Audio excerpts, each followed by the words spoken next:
علماء جو تھے اصل بات نہیں بتا رہے تھے کہ اصل بات کیا تھے، کیونکہ ہمارے علماء جو تھے وہ کیس ہار چکے تھے عدالت میں۔ وجہ یہ بنی کہ جس وقت اس کو عدالت میں کیس کیا مسلمانوں نے، تو انگریز سرکار نے مسلمانوں کے علماؤں کو بھی بلایا اور اس ہندو کو بھی بلایا، لاجپال کو بھی، اور کہا کہ آئیں اپنی اپنی دلیلیں پیش کریں۔ ہندو نے آگے کتاب رکھی، انہوں نے کہا جی یہ کتاب میں نے لکھی ہے مسلمانوں کے لیے اور مسلمانوں کے بارے میں لکھی ہے اور ان کے نبی کے بارے میں لکھی ہے، اس کے اندر ان کے نبی نے یہ کام کیا غلط۔ وہ غلط کاموں کی وہ تصدیق کروا رہا ہے کس کے اوپر؟ روایات پر۔ کچھ روایات میں نے بتایا نا کہ بہت سی بخاری میں یا مسلم میں، ترمذی میں، مشکات میں، ابن ماجہ میں، نسائی میں بہت سی ایسی روایات ہیں جو ضعیف ہیں، اور آپ صلی اللہ علیہ وسلم کے بارے میں بہت سی روایات غلط بھی آئی ہیں۔ ضروری نہیں ہے کہ وہ حدیث سب کی سب صحیح ہیں، لیکن غیر مسلم جو ہیں انہی روایات کا سہارا لیتے ہیں اور آپ صلی اللہ علیہ وسلم کی پھر وہ توہین کرتے ہیں۔ اور اس کے بعد پھر عدالت میں سارے علماؤں کو بلایا، ایک عالم کو کہا کہ ایک آپ میں سے ایک عالم آ جائے اور کٹہرے پہ آن کر کھڑا ہو۔ انہوں نے ایک پڑھا لکھا جو تھا شخص جو انگریز کا تھا، انہوں نے کہا بھائی پڑھ کے سناؤ ان کو۔ انہوں نے وہ پڑھی ایک حدیث، اور اس عالم کو کہا کہ بھئی ہاں بھئی بتائیں کہ یہ حدیث ہے یا یہ جو بات لکھی ہے اس کے اندر، کیا یہ تمہاری کتابوں میں لکھی ہے؟ تو اس وقت کے علماؤں نے کہا کہ ہاں جی یہ ہماری کتابوں میں لکھی ہے۔ انہوں نے دوسری حدیث پڑھی، انہوں نے تیسری پڑھی، چوتھی پڑھی، پانچویں پڑھی، یہاں تک 8-10 جب حدیثیں پڑھ لی تو وہ علماء مان گئے کہ ہاں ہماری ہی حدیثوں میں سے یہ حوالے نکلیں اور یہ ہماری حدیثوں میں یہ لکھی ہوئی ہیں۔ اس بنا پہ وہ کتاب کا نام اس نے رکھا تھا رنگیلا رسول۔ یہ تاریخ میں لکھی گئی ہیں باتیں، تاریخی باتیں، اور یہ لوگ ہمارے بہت سے لوگ جو ہیں نا یہ بتاتے نہیں ہیں، اصل حقیقت چھپا لیتے ہیں۔ تو میں آپ لوگوں کو یہ ساری حقیقت بتاتا کہ 1929 کا جو واقعہ ہے وہ اس طرح سے پیش آیا تھا۔ یہ جب رہا ہو گیا تو پھر مزید جلوس جو تھے مسلمان بھڑک اٹھے، جس کی بنا پر غازی علم دین شاہی جو ہے وہ اٹھے اور انہوں نے آن کر پھر اس ہندو کو جو ہے تھا مار دیا۔ اب انہوں نے تصدیق نہیں کری غازی علم دین شہید نے کہ اس بندے نے جو کتاب لکھی ہے کیا لکھا ہے کیا نہیں کیا، تو توہین کس وجہ سے کری ہے، اس کا کوئی اس کو علم نہیں تھا اس بارے میں۔ بس اسے یہ پتا تھا کہ اس شاتم رسول نے، اس شاتم نے گستاخ رسول نے، اس شخص نے آپ صلی اللہ علیہ وسلم کی توہین کری ہے، تو میں اس کو نہیں چھوڑوں گا۔ اس نے اس بنا پر اس کو قتل کر دیا۔ اب فیصلہ چلا جاتا ہے عدالت میں، اسے گرفتار کر لیا جاتا ہے غازی علم دین شہید کو۔ جب فیصلہ چلا جاتا عدالت میں تو عدالت ظاہر ہے کہ وہ قتل کر دیا تھا، تو اب اس کو سزائے موت دینی تھی۔ تو مسلمانوں کے پاس وکیل نہیں بن پا رہا تھا۔ وکیل کس طرح سے بن پاتا؟ کیونکہ ہمارے اس وقت کے علماؤں نے انگریزی بولنا، انگریزی سیکھنا حرام قرار دے دیا تھا، اس لیے مسلمانوں کے پاس کوئی وکیل ہی نہیں تھا۔ انہوں نے بہت غور و فکر کیا، بھاگ دوڑ کری کہ کوئی وکیل ہمیں مل جائے۔ آخر کار انہیں ایک وکیل ملے، وہ وکیل تھے قائد اعظم محمد علی جناح۔ انہوں نے پھر قائد اعظم محمد علی جناح سے رابطہ کیا۔ جب رابطہ کیا تو قائد اعظم محمد علی جناح نے اس وقت 10,000 فیس مانگی تھی۔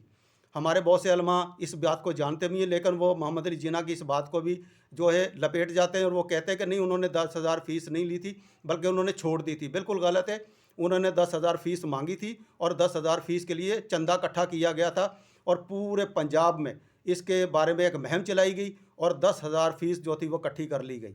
جب اکٹھی کی تو قائد اعظم کو وہ جو چندے کی فیس تھی وہ قائد اعظم محمد علی جناح کو دے دی گئی تھی۔ واپس کس طرح سے ہوئی ہے وہ میں آپ کے بتاتا ہوں کہ واپس محمد علی جناح نے دے دی تھی واپس فیس، وہ اس بنا پہ کہ جب محمد علی جس وقت جناح جو ہیں قائد اعظم جس وقت عدالت میں گئے ہیں غازی علم دین شہید سے ملنے، تو انہوں نے بات کری ان سے کہ بھائی میں تمہیں بچا لوں گا، کیونکہ تم نے تو سرے عام قتل کیا اس کو، اور سب لوگ وقوع بھی دیکھ چکے ہیں، اور تمہیں رنگ ہاتھوں قتل بھی کرتے ہوئے دیکھا ہے، اور اس کے بعد جو اوزار جو جس اوزار سے تم نے قتل کیا وہ بھی برآمد ہو چکا ہے۔ تو میں تمہیں ایک شرط پہ تمہیں میں رہا کر سکتا ہوں، اور وہ یہ کہ تم نے عدالت میں یہ بیان دینا کہ میں نے قتل نہیں کیا، تو میں تمہیں چھڑا لوں گا۔ کیونکہ وہ قائد اعظم محمد علی جناح جو تھے وہ بہت پڑھے لکھے اور ٹھیک ٹھاک وہ وکالت جانتے تھے۔ ان قائد اعظم محمد علی جناح کی وجہ سے تو ہم آج پاکستان میں بیٹھے ہوئے ہیں، انہوں نے ہی اس کیس کو جیتا تھا، پاکستان کے جو کیس لڑا تھا۔ اصل حقیقت کچھ اور ہے، جو پاکستان کی جو کیس لڑا تھا وہ قائد اعظم نے لڑا تھا، اور قائد اعظم نے اس کیس کو جیتا تھا کہ ہندو اور مسلم الگ الگ قومیں ہیں۔ اس کے بنا پہ قائد اعظم نے اس کیس کو لڑا، اور وہ قائد اعظم اس کیس کو جیت گئے، اور اس وقت کے جو تھے برطانیہ کی حکومت مان گئی کہ ہاں 2 قومیں ہیں، ان دونوں قوموں کو الگ کیا جائے۔ تو اس طرح سے یہ قائد اعظم کے سر اس کا سہرا بنتا ہے۔ تو قائد اعظم کی اس لیے ہم تصویر لگاتے ہیں کہ انہوں نے پاکستان کو بنانے میں بہت اہم کردار ادا کیا تھا۔ اس کے بعد قائد اعظم جس وقت باہر آئے غازی الدین شہید کے اس انکار پر، تو انہوں نے آن کر یہ فیس واپس کر دی تھی۔ انہوں نے کہا کہ میں اس غازی الدین شہید کا میں کیس نہیں لڑ سکتا، کیونکہ وہ بندہ جو ہے جو جس طرح سے میں کہہ رہا ہوں وہ اس طرح سے نہیں کر رہا۔ وہ کہہ رہا ہے کہ میں نے تو قتل کیا ہے، تو میں کیوں جھوٹ بولوں۔ اس بنا پر انہیں 16 اپریل 1929 کو ہی ان کو سزائے موت دے دی گئی تھی۔ جب سزائے موت دے دی گئی تھی غازی الدین شہید کو۔ یہ واقعہ اس طرح سے پیش آتا ہے۔ باقی رہی ہم بہت سی روایات، بہت سے افسانے غازی الدین شہید کے بارے میں گھڑتے بھی ہیں، بولتے بھی ہیں۔ ایسا ہو گیا تھا انہیں خواب میں آپ صلی اللہ علیہ وسلم نظر آئے اور انہوں نے اٹھے اور وہ چھری لے کے چل پڑے اور انہوں نے پھر غازی الدین شہید نے پھر وہ لاجپال کو قتل کر دیا۔ ایسی بات نہیں ہے، نہ خواب میں ان کے نظر آئے، نہ انہوں نے کوئی بتائی ایسی بات کہ مجھے خواب میں نظر آئے تھے۔ یہ ہمارے علماؤں کا موقف ہے۔ علماء ہمارے جو ہیں دوسروں کو اس طرح سے ترجیح دیتے ہیں، دوسروں کا جو ہے بھڑکانے کی کوشش کرتے ہیں کہ لوگ بھڑکیں گے اور لوگ اس طرح سے کہیں گے دیکھو اس نے کتنا بڑا کام کیا تو تم بھی ایسے کام کرنے شروع کر دو۔ ٹھیک ہے، یہ شاطم رسول جو اس میں جو شیطان تھا، اس بندے نے نبی کریم کی توہین ضرور کی ہے۔ اور ہم نے اب فرض کرو کہ ہم ہندوؤں کی کتابوں میں سے بہت سی ایسی باتیں ہیں، ہندوؤں کی بھگوت گیتا ہے یا گیتا ہے یا ان کے جو پران ہیں، ان کی بہت سی پرانی کتابیں ہیں جس کے اندر سے بہت ایسی غلط باتیں لکھی ہوئی ہیں، جو ان کی مورتیاں ہیں۔ اگر ہم ان کی کارٹون یا ان کی تصویریں بنا کر ہم شائع کریں تو کیا ہندو بھڑکے گا نہیں؟ تو ہندوؤں کو بھی کچھ ہوش کرنا چاہیے تھا اس وقت کہ یہ ہم جو کچھ کر رہے ہیں اس طرح سے مسلمانوں کے زخموں پر نمک چھڑک رہے ہیں اور یہ بھڑکیں گے۔ اسی طرح سے ہی فرانس میں بھی یہ واقعہ پیش آیا تھا کہ سب سے پہلا جو واقعہ پیش آیا تھا وہ یہ ہوا تھا کہ فرانس کے اندر جس وقت بائیکاٹ کر دیا گیا تھا فرانس میں، اور جو اس بندے نے کارٹون بنایا تھا آپ صلی اللہ علیہ وسلم کا، اور اس کی وجہ سے انہوں نے آپ صلی اللہ علیہ وسلم کی توہین کری تھی۔ کارٹون میں بھی بہت سی اس نے ایسی جو عجیب و غریب اس نے ایک شکل بنا کر اور بتایا جا رہا ہے کہ یہ ہے نبی ان کا اور یہ کام اس طرح سے کر رہا ہے، یعنی کہ آپ صلی اللہ علیہ وسلم کو 6 سال کی بچی سے نکاح پڑھانے کے بعد ان کو دکھایا جا رہا ہے کارٹون میں کہ ان کو گود میں اٹھایا ہوا ہے 6 سال کی بچی کو، اور 9 عورتیں جو وہ پیچھے کھڑی ہوئی ہیں، وہ اس قسم کی وہ تصویر وہ بنا کر لوگوں کو دکھا رہا تھا۔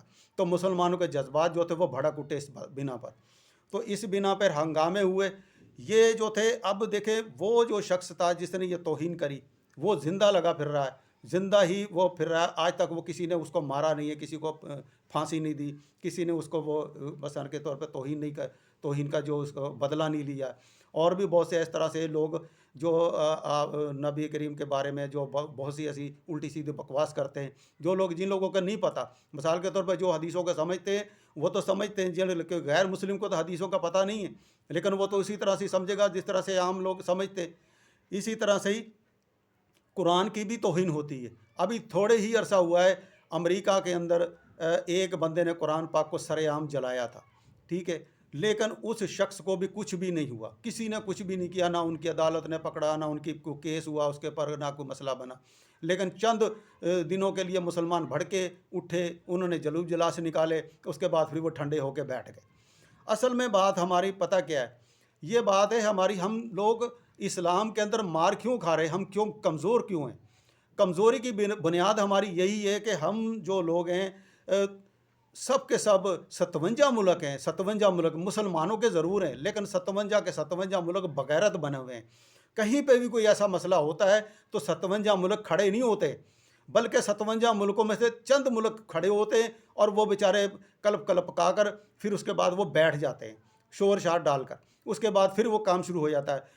جو عیسائی ہیں یا یہودی ہیں یا ہندو ہیں، دیکھتے ہیں کہ مسلمان ٹھنڈے پڑ گئے تو پھر وہ نیا ایک شوشہ لے آتے ہیں، پھر نئی بات گھڑ دیتے ہیں اور نیا کام پھر سے شروع ہو جاتا ہے، پھر مسلمان اٹھتے ہیں، پھر ہنگامے شروع ہو جاتے ہیں۔ تو اس طرح سے ہمارے مسلمانوں میں اتفاق نہیں ہے۔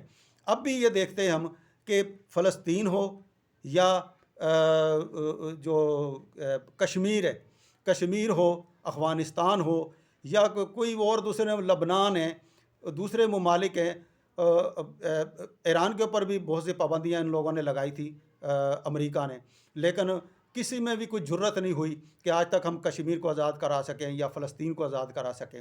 کیا ہم آزاد نہیں کرا سکتے؟ 57 ملک ہیں، 57 کے 57 ملک بغیرت بنے ہوئے ہیں، اور آج تک ہم بھنگ پی کے پڑے ہوئے ہیں۔ بس چند بیانات دے دیتے، ہم نبی کے عاشق رسول ہیں، ہم یہ کر دیں گے اور ہم وہ کر دیں گے اور فلانا کر دیں گے، کچھ بھی نہیں ہوگا۔ میں بچپن سے یہ باتیں سنتا آ رہا ہوں، فلسطین کا مسئلہ یہ بچپن سے چھڑا ہوا ہے، کشمیر کا مسئلہ جو ہے 1947 سے چل رہا ہے، لیکن آج تک اس کو حل نہیں کیا۔ اس کے اوپر سیاستدان سیاست کرتے ہیں، اس کے اوپر جو ہے ہمارے علماء جو ہیں وہ اپنے جلسے جلوس نکال کر وہ اپنی جیبیں بھرتے ہیں، اس طرح ان کے بھی جو ہے گھر چلتے ہیں۔ یہ ہمارے لیے، ہم جو ہے عاشق رسول بن کے اپنے آپ کو قربانیاں دیتے ہیں، کبھی اس ہندو کو مار دیا، کبھی کس کو مار دیا، ہمیں کہتے ہیں کہ تم جنت میں چلے جاؤ گے، اب ہم جنت میں چلے جائیں گے۔ اپنے یہ مولوی علماء جو ہیں یہ کیوں نہیں بھیجتے اپنے بچوں کو مروانے کے لیے؟ لیکن یہ نہیں بھیجیں گے۔ جہاد پر اگر جائیں گے تو کمزور جو ہے وہ غریب طبقے کے لوگ جائیں گے۔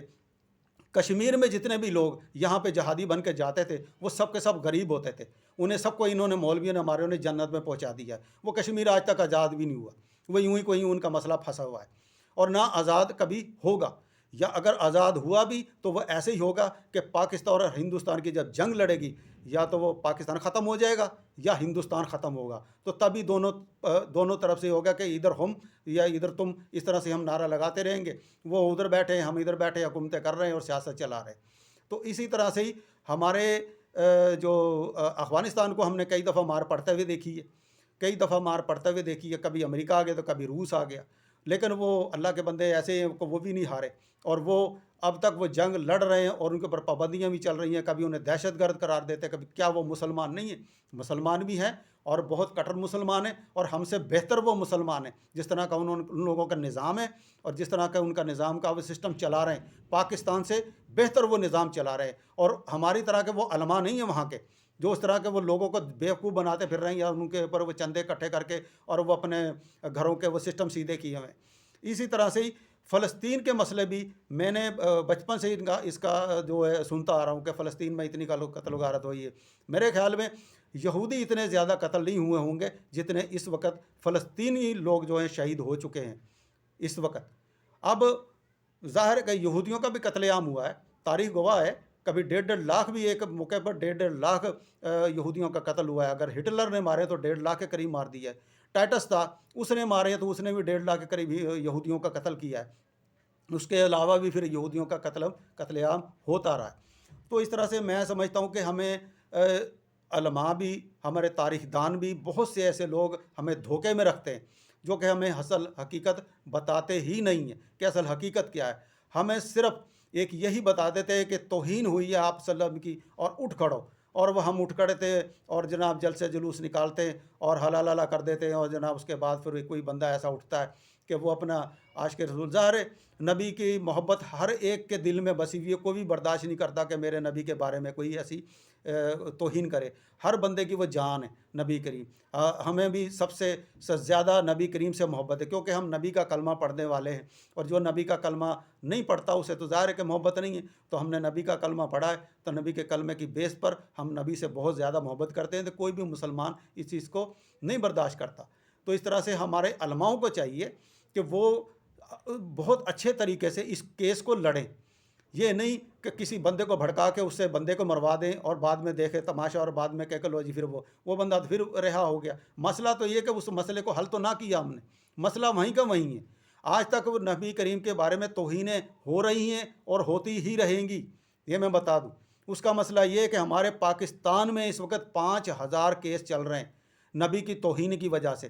کچھ لوگوں نے نبوت کے دعوے کیے وہ بھی اندر ہو گئے، کچھ لوگوں نے نبی کریم کی توہین کری تو وہ بھی اندر ہو گئے، ان کے بھی ایسے ہی دعوے تھے الٹے سیدھے، کوئی امام بیندی بن کے آ گیا تو کوئی نبوت کا دعویٰ کر کے آ گیا۔ تو اس طرح سے ہمارے پاکستان کے اندر 5000 تقریباً کیس چل رہے ہیں، جو کہ بہت سے لوگ اندر ہیں جو باہر نہیں آنے چاہتے جیلوں سے، انہیں پتہ ہے کہ جیسے ہی ہم باہر آئیں گے تو کوئی علماء یا کوئی مولوی بھڑکا دے گا کسی کو اور ہماری جان کو خطرہ ہو جائے گا، وہ ہمیں مروا دے گا۔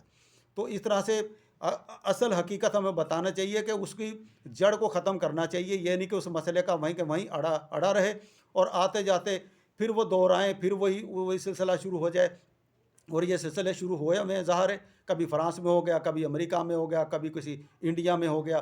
اب انڈیا میں جو مسلمان رہ رہے تو ہندو اور مسلم کے بارے میں بہت سی لڑائیاں بھی ہوتی ہیں، لڑائی جھگڑے بھی چل رہے ہیں اس بنا پہ، لیکن کوئی بھی مسئلہ حل نہیں کر سکتے۔ وہاں کے مسلمان جو ہیں وہ ہندوؤں سے بہت بحث کرتے، لیکن آج تک کسی نے وہاں پہ کسی ہندو کے اوپر توہین نہیں لگائی کہ یار اس ہندو نے ہمارے نبی پر یا ہمارے کسی امام پر یا اس نے ہمارے فلانے پر اس نے اس طرح سے غلط القاب سے پکارا ہے تو اس ہندو کو مارا جائے، کیونکہ ہماری حکومت وہاں پر نہیں ہے۔ تو اس لیے میں اجازت چاہوں گا، اگلی میری ویڈیو کا انتظار کریں۔